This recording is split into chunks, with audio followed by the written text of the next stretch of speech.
Greetings, listeners. I am your host and game master this evening, Zach Barrett, and welcome to this Twisted Gear Studios production of Spacers, our Starfinder actual playcast. Last we left the crew, they were introduced to Xovakteka The Avarice, prisoner on Purgatory and supposed leader of the Seven. He gave the crew coordinates to one of his crew, and the team discussed what their next course of action should be.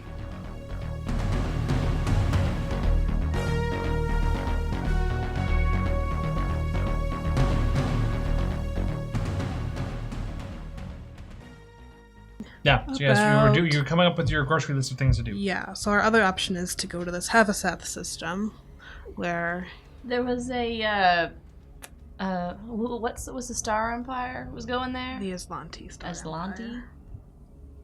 I don't know, we could track their shit. You actually, especially being a Vesk, but most Pact World people know of the Aslanti Star Empire. Oh, okay. They are, when it came, the Vesk Empire was a big threat to the Pact Worlds. The Aslanti Star Empire is a similar threat that has been there before the Vesk and has been there since. They're not actively at war with the Pact Worlds, but they do not see eye to eye with the Pact Worlds. Okay. Yeah, the Aslanti Empire is a bunch of, well, people you don't want to mess with for the most part. We don't have to mess with. We just have to follow. They'd be safer than the matriarch. Are you sure about that? I'm very sure about that. I might know some connections to the Aslanti Empire, perhaps. It wouldn't be in their favor. It'd be someone who fights against them, but... All we need to do is find this Bermuda ship. Follow it where it's going, and we'll pass by what? That place that the Vice's ship is on. So we're more in favor of going for this Aslanti ship than we are to go see the Drow, then? Yes. Well, Clippy's pretty definite about that. Alright, but I wouldn't say that there are any lesser evils in the situation. They're probably both not fun. Oh, trust me. This will be a walk in the park. Alright, well, we have our lead. I'm not entirely sure how we find the Bermuda ship, but perhaps we can work from there for now. I can ask around. Fabulous. Now about the captain. I suppose we should be questioning, but I, as someone who has experience working with the captain, suggest that we don't come across as, well, we should stay in her good books at the very least. I don't know, you know her best. It just sounds like she caught this guy, dropped him off to the Warden. They had some sort of upsetting conversation. That happens. I'm not so sure that she didn't take him willingly. How long have you known the captain? Only a few months. We aren't bonded or anything. That should make this easier then. Oh, I'm not worried about it. Disappointed but not surprised, I suppose, is how you could describe the situation on my end. So the question is that if we're gonna ask her about it, which I will regardless of what the rest of you do, but if we're gonna ask her about it, do we want to do it while she's here by herself with the rest of us, or do we want to do it back on the heap where she has everybody else? Now would be a good time, but I do suggest that we keep the questioning neutral, or at the very least, we don't want to antagonize her. She still pays our bills for the most part. Yeah, if there's one person you should not antagonize, it's your boss. We keep this conversation with the information we went in with. We know that she talked to the Vesk. It wouldn't be out of the way to ask her about the conversation, but anything involving capturing the Vesk, I imagine we should leave out. At least for now. Is it a secret if he told us? You keep calling him the Vesk. If there's anything he is not, it's a member of the Veskarium Empire. Alright. And it's sludge. I just don't think it's worthy of giving him a name, but... We could just call him the Sludge. I mean, that works. Sludge. Fair enough. I think we start questioning the captain with what we already know and see where it leads. Understood? You know her best. Well, that stands to reason at this point. Might not be worth much, but you do. Alright, I guess, should I go talk to her now? Are we already in the drift? Yeah, now you're in the drift. This might be a dumb idea, but why don't we try to entice her to another poker game to get her settled and then ask her questions? It's gonna be sick. Yeah. Let's do that. Alright. How about a poker game? Okay. I'll forgo the specifics of getting that to happen. She just... who's gonna go ask her for the poker game? I'll go ask her for the poker game. Okay, just for simplicity's sake, roll me a deception check. We are actually playing poker. True, but you have false pretenses for it. Okay. Isn't that the definition of poker? Bluffing. Oh my god. Okay.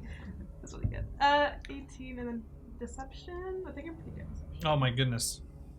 There's no deception. It would be Bluff. Bluff, sorry, bluff. 25. 25? Yeah, then she's like, oh, poker. I mean, we were doing it before I gotta finish kicking your guys' butts. All right. I'll Meet you guys in your very vacant recreational room. Yeah. You have a cardboard box in the middle to put the cards on and a couple other boxes to sit on. I'll play in this game.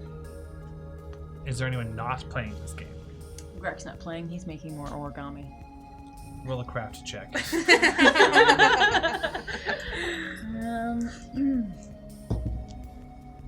5. We'll deal with that afterwards. Alright. All right, you guys, everybody grab your dice. So, here we go.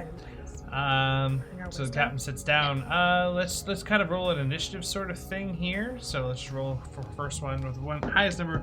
Guess to go first. Laurel. 1. Dantha. Natural 20.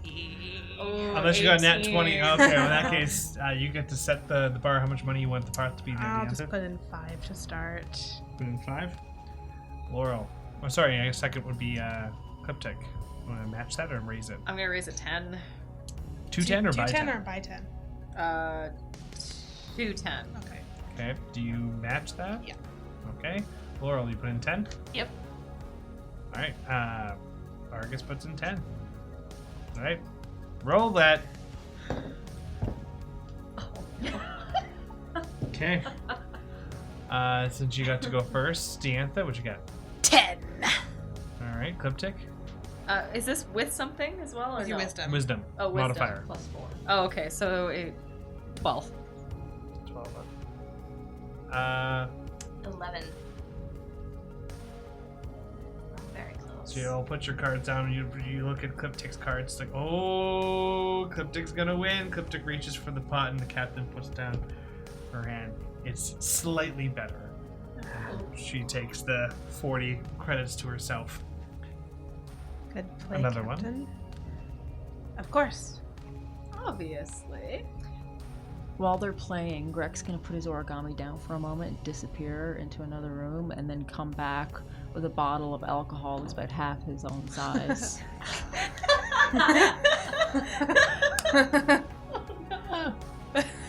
Yeah.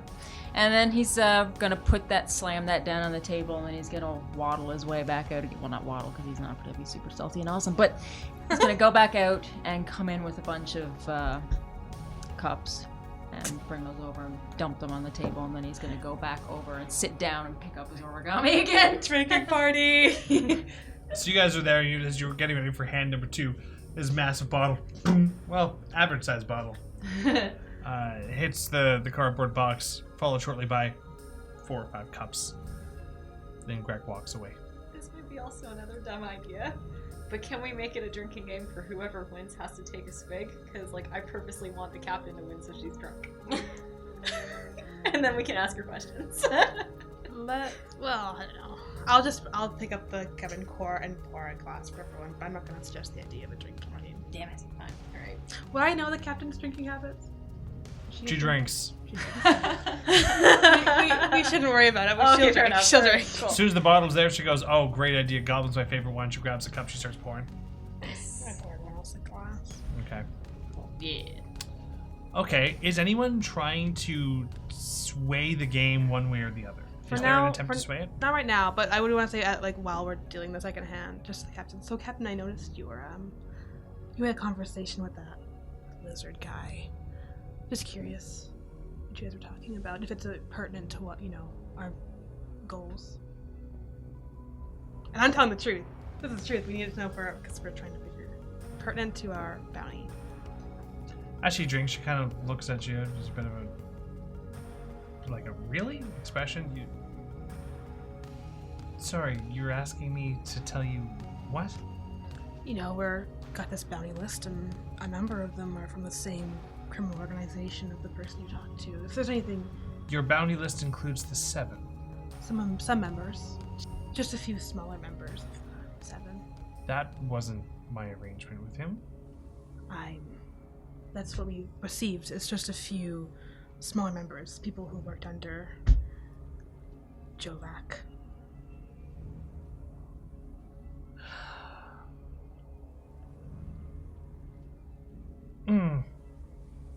That wasn't the intention at all. I apologize. I'm sure he'll pay you well, but they are very dangerous, and if you need assistance in that, or maybe even getting out of the deal with him, let me know, and I'll talk to him. The deal was to take out other criminals, not finish his collection. We were just curious. We were wanting to do a little bit of research. We weren't going to do anything rash, but he offered to pay handsomely if we did a little bit of snooping. I'm sure he did.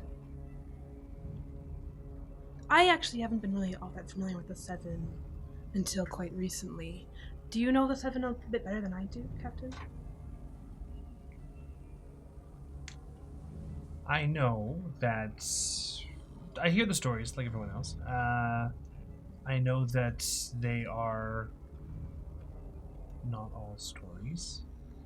That there is at least some truth to them.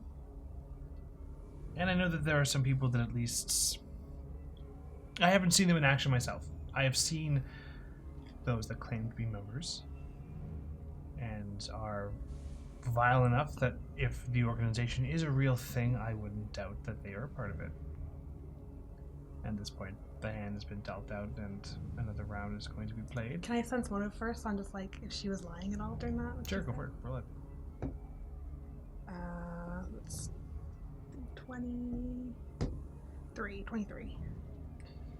She's not lying. You notice that it's very intentional. She's choosing her words very carefully, and you notice that. So it's not a lie, but you notice she is very selective with her choice of words.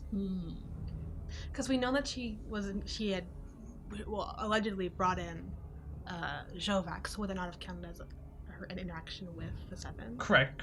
And she did. That's what I mean by. She has the members, but she hasn't seen them in action. Yes, she's Okay. she's very selective about her choice of words. Okay. Technically speaking, the way she worded it is the truth. Okay.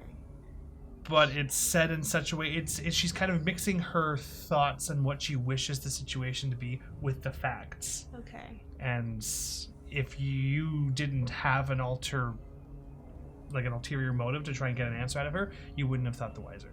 Okay. Let's play the next round. Okay. Roll for that initiative there real quick. Oh. Laura? Do we add the initiative modifier to it? That's your regular initiative, yeah. Yeah. Then it's 22. 22. Diantha? 4. From top to bottom. Cliptic.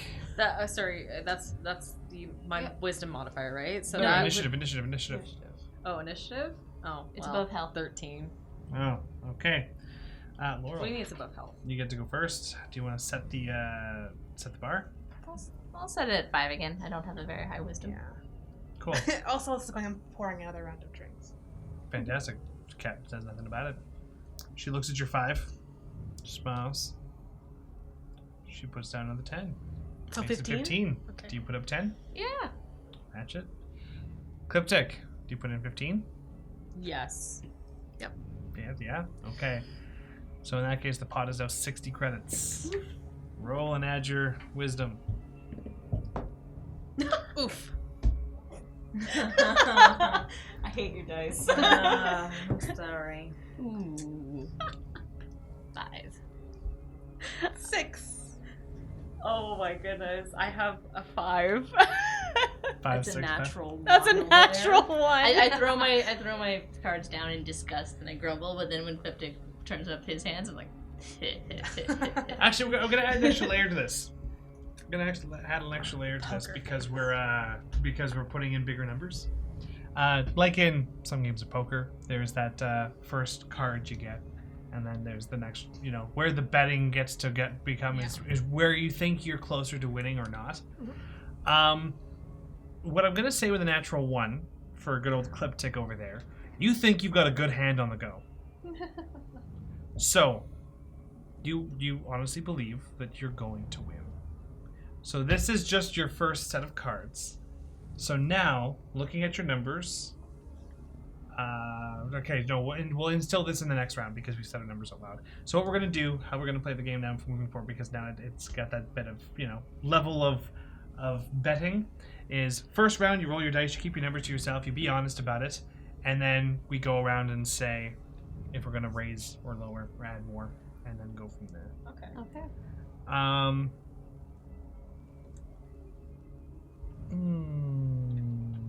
No, because I can't see the numbers. No, we'll just keep it this way. Okay, so again, we'll just keep it going the way that we're going because I need to know the numbers. What did you get, Deantha? 6. Laurel? 5. Natural, or 5 with a natural 1. Yeah. But yeah, no, I like just plus 0. Awesome. So you guys put your cards down. Cliptic goes, yeah! Slams his hand down on the table. Like the best, like obviously won the game. Goes and grabs the 60 credits and starts to pile it into his pocket. And the captain goes, full house. No. And he just grabs the credits from you and takes the whole pot of 60. All 3 of you lose 15 credits. Oh my god. Okay. And then in this off round too, I'm like, actually, when we were talking to the warden, he mentioned that Xovak was bred by a single person. I thought that was incredible. He's a big guy. I just thought it was really interesting how one person managed to wrangle such a outlaw. Just like in general. I'm not saying it to her specifically. I'm just... Roll a... alcohol. What's the best way to do this? It's not really a bluff, but it kind of is. Roll a bluff for me, please. Diplomacy? Which would you rather, diplomacy or bluff? Which is higher for you? I'm better at bluff. Then roll a bluff check. Okay. Oh my gosh, I'm rolling so good. 26. 26? 26. Ooh, I thought I rolled really high. She doesn't think anything of it. Of the conversation. She kind of nods and goes, "Oh."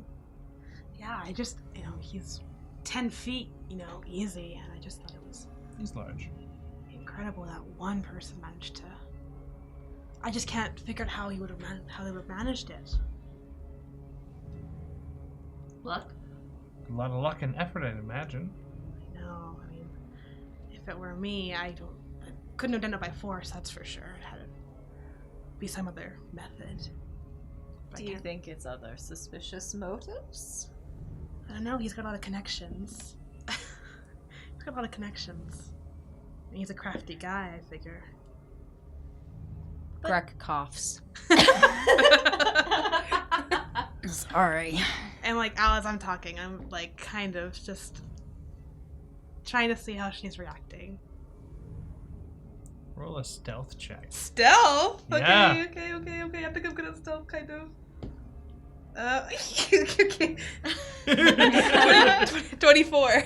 24? Yeah, I'm rolling really well right now. She's down looking at her cards. Doesn't notice you looking. She's just there looking cards. Well, you guys are talking about it amongst yourselves. She doesn't think she's actually actively a part of the conversation. But is she reacting at all anyway? Does she? She's more distracted with the game. It's But not paying attention to what's I going on guess at all. I'll take... Let's Yeah. play one more round of cards. Roll initiative. Laurel. 18. 12. 11. All right. She gets to go first. Captain pulls up her cards. Okay, I'm gonna put in another 15. Oof. Laurel. Yeah, we'll match that. See what happens. Diantha. Mm-hmm. And Cliptic. Yes. Another 60 coin pot. Roll and add your wisdom.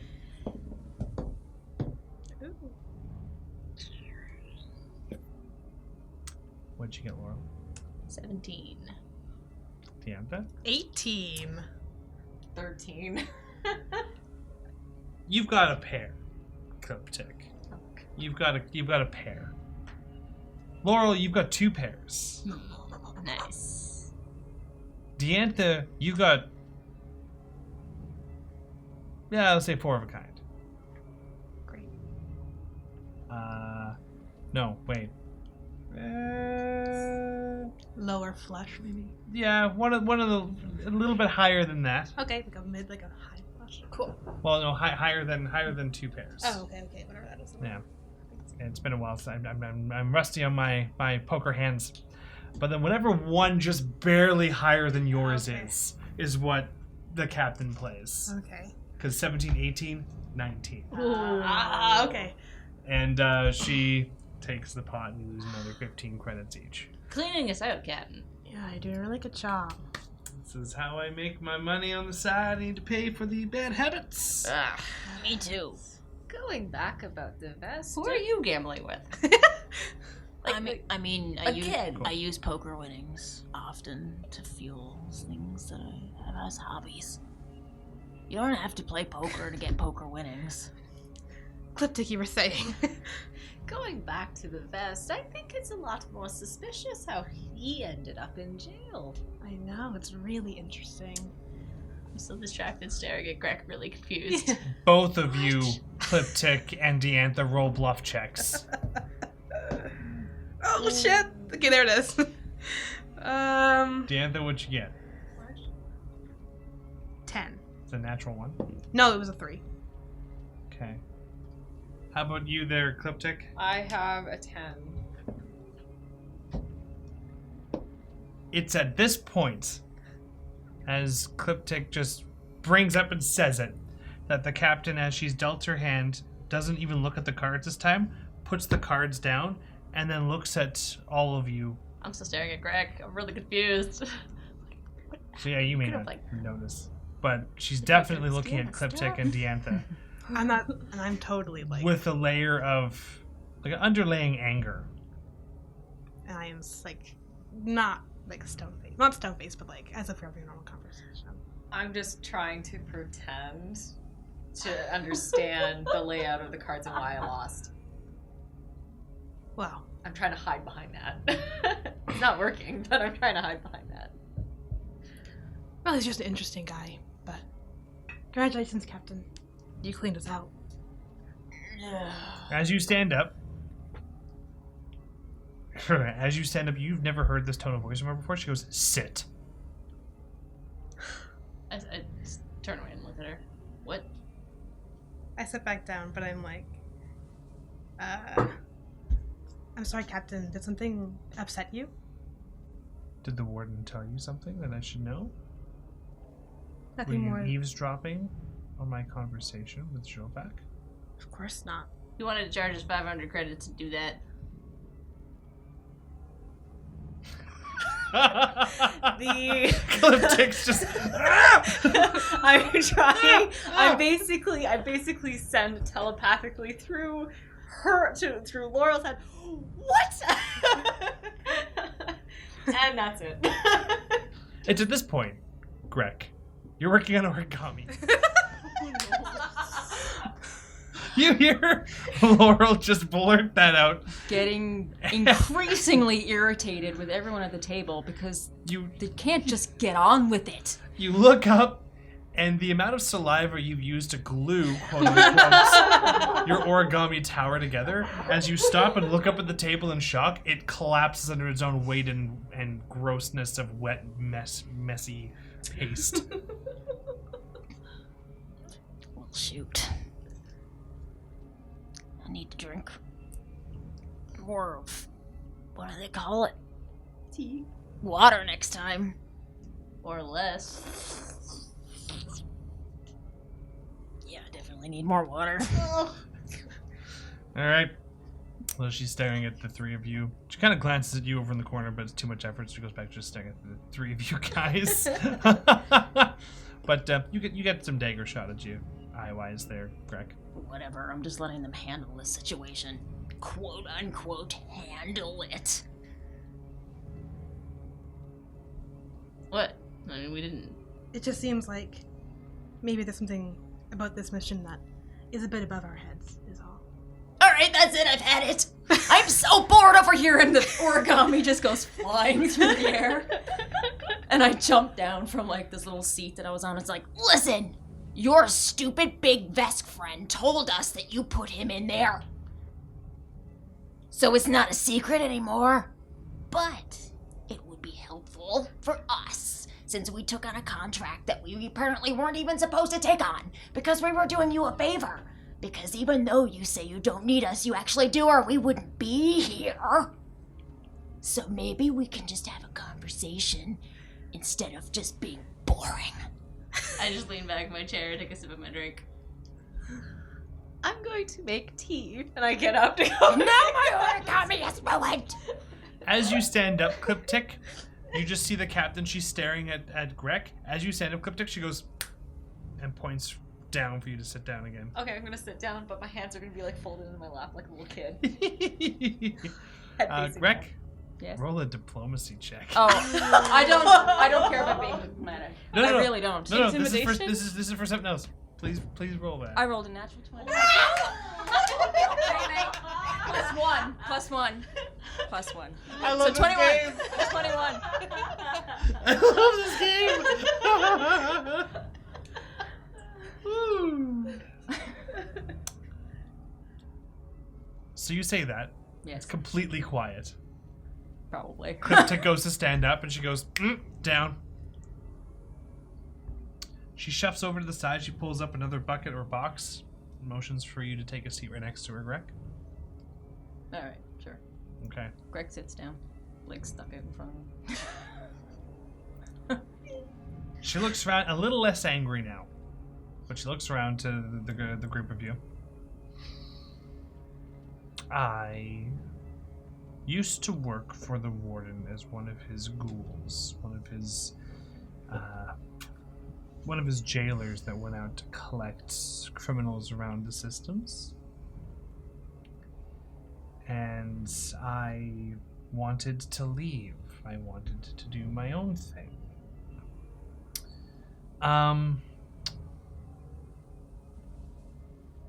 Yeah, I wanted out. I wanted my own crew. I wanted to travel the stars on my own terms. The Warden wasn't particularly bad to me. I had been working under his charge for almost 10 years. I just wanted my own thing. The Warden doesn't take kindly to people leaving. So said that I would only be able to leave if I could bring back this top honcho in the Seven. So I did. He gave me the heap, sent me on my merry way. Questions? How'd you bring in that guy? Luck and a lot of effort. Sounds about right. And you were alone? I had contacts and friends that helped me out, but eventually it was by my own hand that I brought him in, yes. He's large, he's not invincible, he's not infallible, he makes mistakes, he's a being. Did he go Just because willingly? he's large. He's a No. sick being. No, he was unconscious when I brought him back. I had I was unaware of any form of intention of his to be caught. He was rather comfy on his throne. Captain. I wish to ask. We saw you talking with person in Xovak. Xovak. And you looked upset. May I ask what you were talking about? I refill my glass and I hold it out to anyone who still wants more. She takes it, just drinks right from the bottle.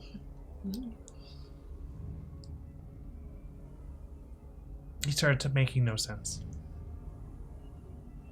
Pardon? He started speaking and making no sense. What did he say, if we may know? I've always had a personal disdain for Xovak. Never liked him. Always knew he was out there. Working with the Warden, you hear all the stories. But I knew about him before I started working for the Warden. I had a mentor once. Traveled the stars. Worked in the Starfinder Society. Believe it or not. Actually worked around trying to find new star systems to claim for the Pact Worlds. That was originally what I wanted to do when I went out in space. Xovak killed him. Destroyed a ship, as the Seven tend to do. That sounds familiar. So, of course, when the Warden thought he gave me an unwinnable task, I saw it as an opportunity to get him back and punish him for the rest of his days. Not end them prematurely, but leave him rotting in a box. Let alone the fact that it disgusts me how shiny his box actually is, but that's besides the point. He brought it up in the conversation.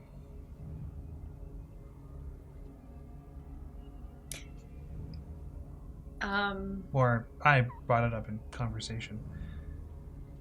Would I be able to do a mind link to see if I recognize the person that he killed? Interesting. So does it allow you to see the conversation she had with Xovak? I know I thought I had something in here that did that. I know it's mind link. It says communicate through touch, but I don't know if that's communicate just physically. You can send images and visuals to someone, but I can't take that from them. No, it's mind melding, but it's the one-way street. Could she receive images if she asked the other person to send them?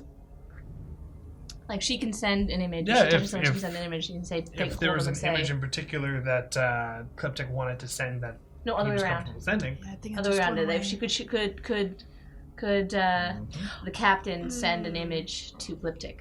If it doesn't work that way, am I able to send a bunch of faces of ones that I know of to her and ask if she recognizes any of them? Because that would... It would send the memories that you know of them. You would see stuff. She would see stuff. Yeah. Should you wish. But let's continue the conversation proper now, but knowing that in mind. So she's looking troubled again when she mentions that she very confusedly says, no, I brought him up in conversation. I don't understand. He wasn't making any sense. So why not tell us off the bat then? Because it's my personal deal. You weren't supposed to be involved with this.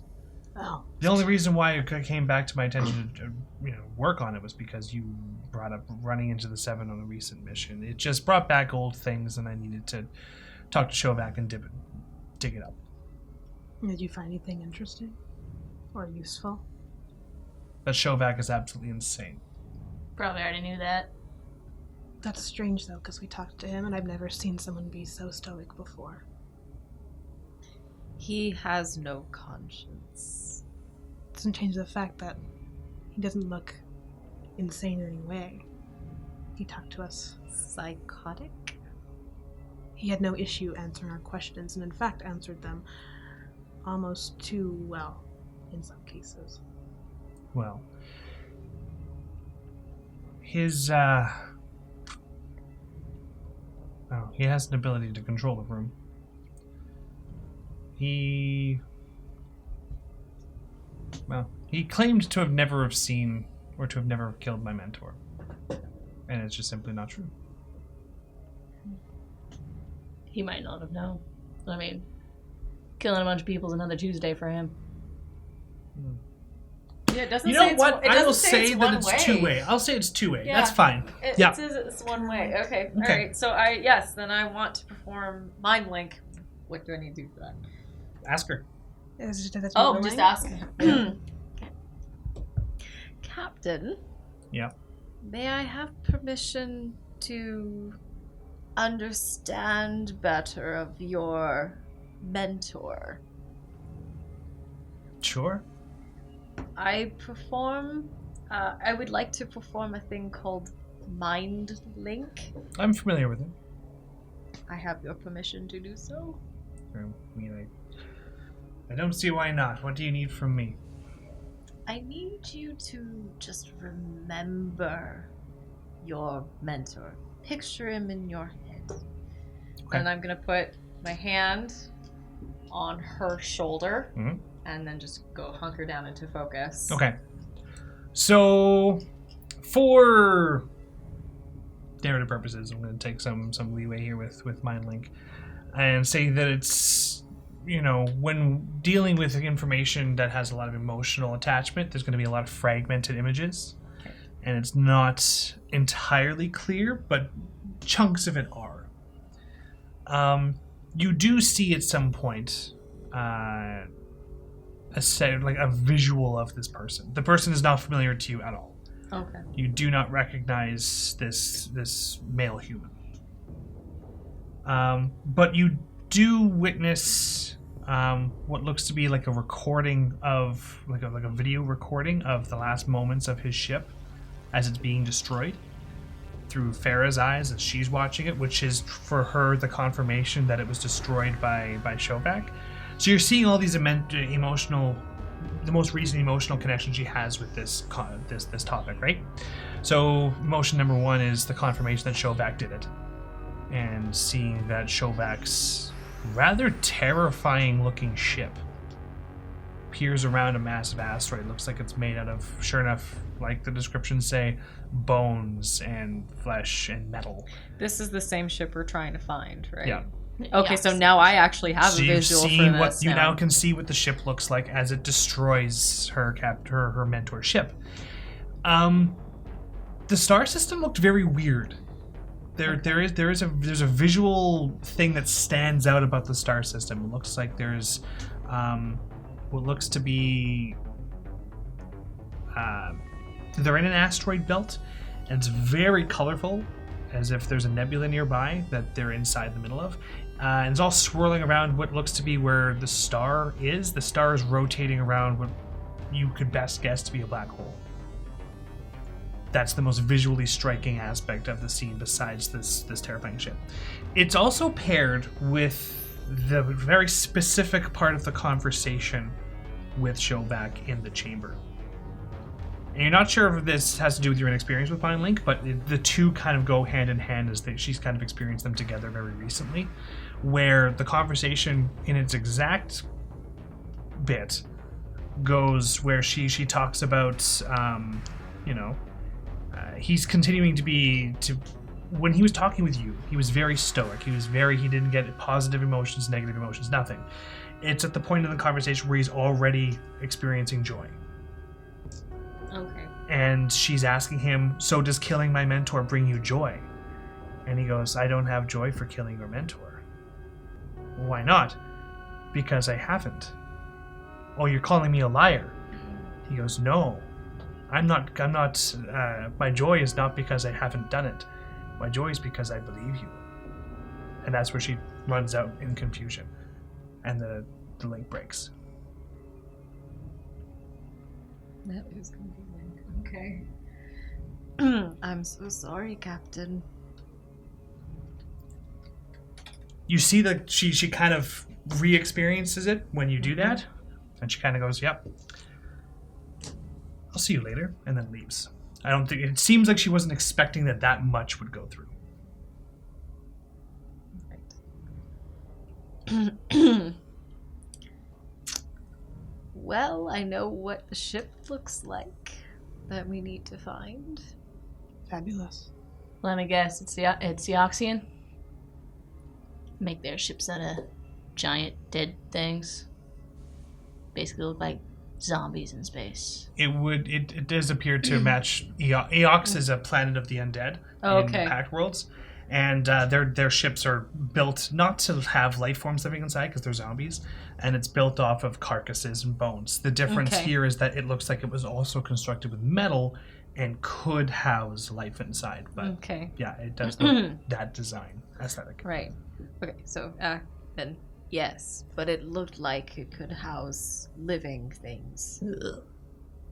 Yeah, no, I've heard some stuff about Eoxians and the Seven being connected. Diantha. Yeah. Have you heard of any system that has a nebula with an asteroid belt and very vivid in color with a black hole with stars rotating on it? Doesn't sound familiar in the slightest. No, I don't think so. I feel this is what we need to find that ship. What are the odds that this is the Half-Seth system that you saw? Quite possible. Maybe our first order of business then is to find this system and just take a look. We'll go back to the heap first. Yes, of course. Oh! And Greg jumps down off this little bucket or whatever and runs over and pulls something out from underneath like a chair and holds up this dirty looking rag with stains on it and says, There it is! Ugh. I'm looking for you everywhere!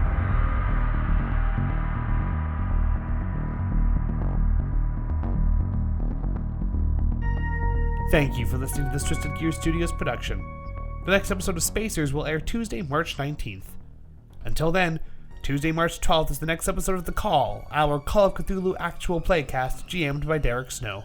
And Friday, March 15th, is the next episode of our collaboration podcast with MacGuffin Media, The Legend of Zing Dong. The game system used today was the Starfinder game system by Paizo. Music in this episode was licensed by Video Copilot. Sound effects and ambient tracks licensed through Triune Films, Video Copilot, and Sirenscape.